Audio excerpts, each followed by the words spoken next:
Porsche is a German automobile company based in Stuttgart, Germany, specializing in high-performance sports cars, SUVs, and sedans. While it is now a thriving brand within the Volkswagen Automotive Group, standing alongside Lamborghini, Audi, and Bugatti, this car company has a colorful history. Many people are unaware of the brand's humble beginnings as the face of luxury and powerful performance today. In today's video, acknowledge more about Porsche's history, the beginning to what it is today. Let's start with its origin history. It all started in 1931 when Ferdinand Porsche, with Anton Peach as well as Adolf Rosenberger, founded the Dr. Ing. HCF Porsche GmbH organization.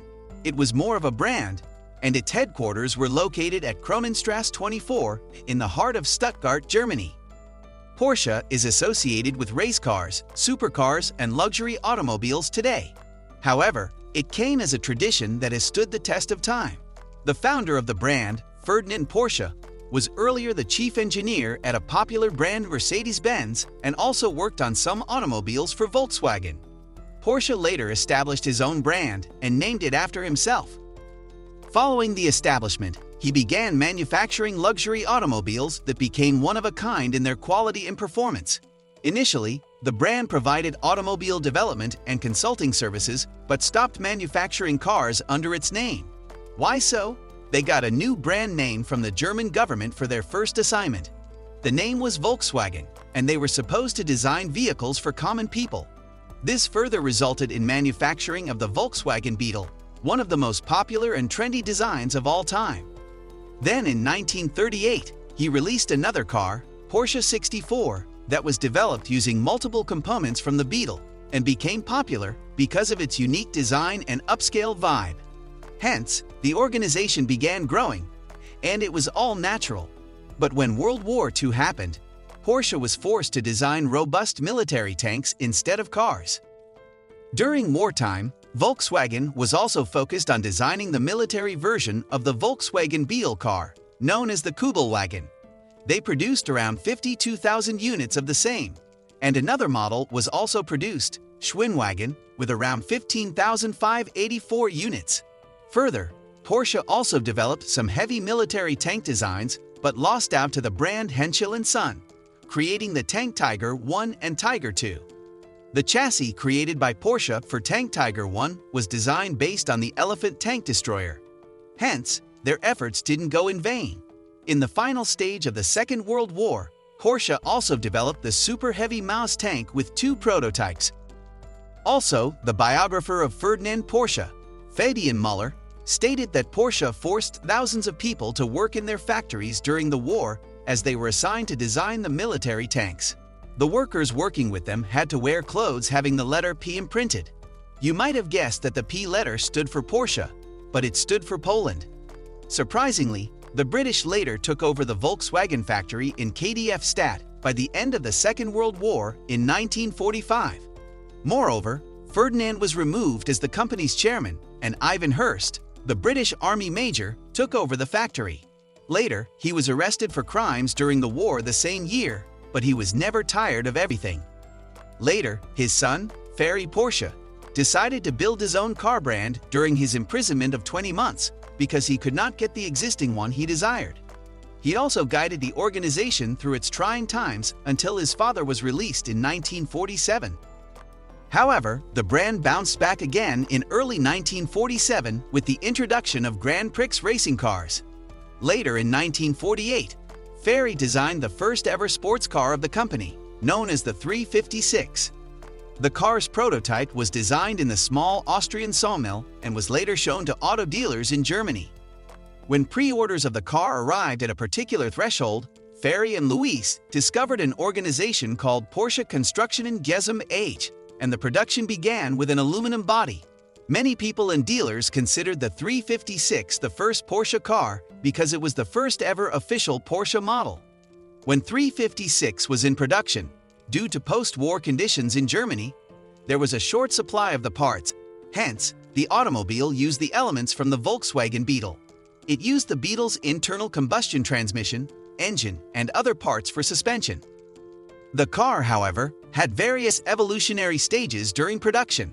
and most parts from Volkswagen were also replaced by Porsche-made parts. Finally, in 1954, the engines of 356 started utilizing the engine cases designed for them. The sleek and stylish bodywork of 356 by Erwin Komenda was amazing. Since the beginning, Porsche's signature designs have featured air-cooled rear engine configurations that were not seen in other car dealers. After Dr. Ing, HCF Porsche GmbH took over the production of the 356 in 1950. Porsche commissioned Rütter Carrosserie. This Zuffenhausen-based brand earlier had collaborated with the Volkswagen Beetle's prototypes to manufacture the steel body of the Porsche 356. It also built an assembly plant known as Work 2 across the street from the company Rütter Carrosserie in 1952, the primary road in front of the oldest building of Porsche, Work 1.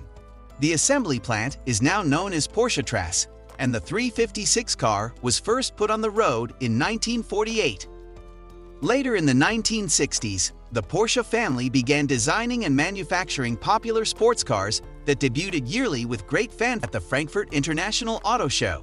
In 1964, after gaining significant success in racing vehicles with various models like the 550 Spider, the 356 required a redesigning.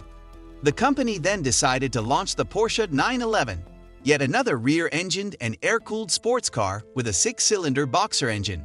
The team layout, the body shell design, and the design phase for 911 caused internal problems with the designer.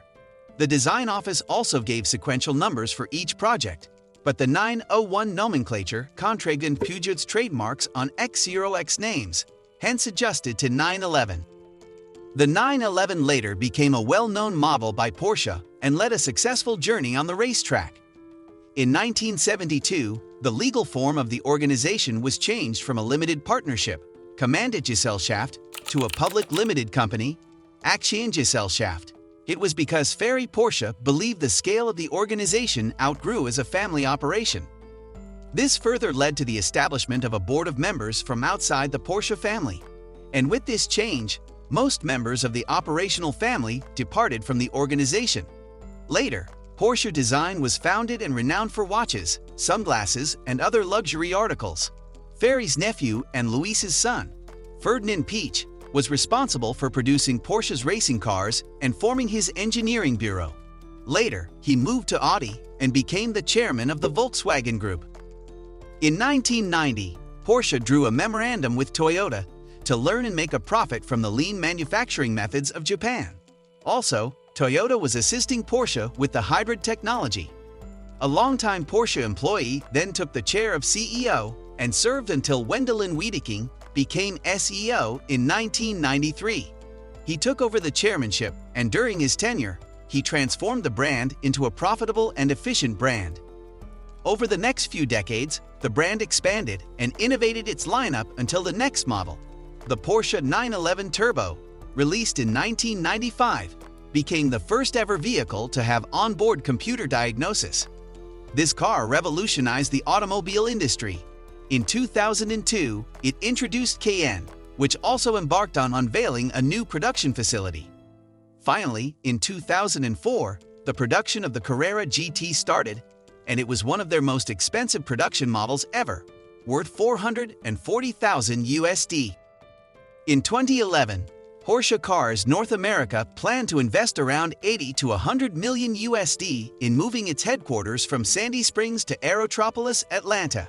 The headquarters was designed by HOK, an architectural firm, and included the new office building and test track. Later, it got popular by the name One Porsche Drive. The company announced the sports car and SUV subscription program, the Porsche Passport Archived, that allowed customers to access Porsche vehicles via subscribing for services. In 2020, due to the COVID-19 pandemic, the brand suspended manufacturing. But in 2022, sources reported that Porsche has lined up interest in subscription for a valuation between $60 to $85 billion. Porsche has maintained its position in the industry as a manufacturer of unrivaled supercars and racing innovations. While the Porsche 911 is one of many nameplates, it is perhaps the most iconic and versatile model under the brand's name. with over 21 different models and 7 trim levels. Porsche ad acknowledges its predecessor company's histories and considers confronting them an ongoing duty. Today, when Bay Area drivers think of Porsche, they think of luxury and high-performance vehicles with good reason. Porsche now produces a wide range of models that feature powerful engines and a variety of unique comfort and convenience features that distinguish the Porsche brand. This is all about the inspiring history of the luxury car brand Porsche. What do you think of it? Let us know in the comments below and subscribe for more.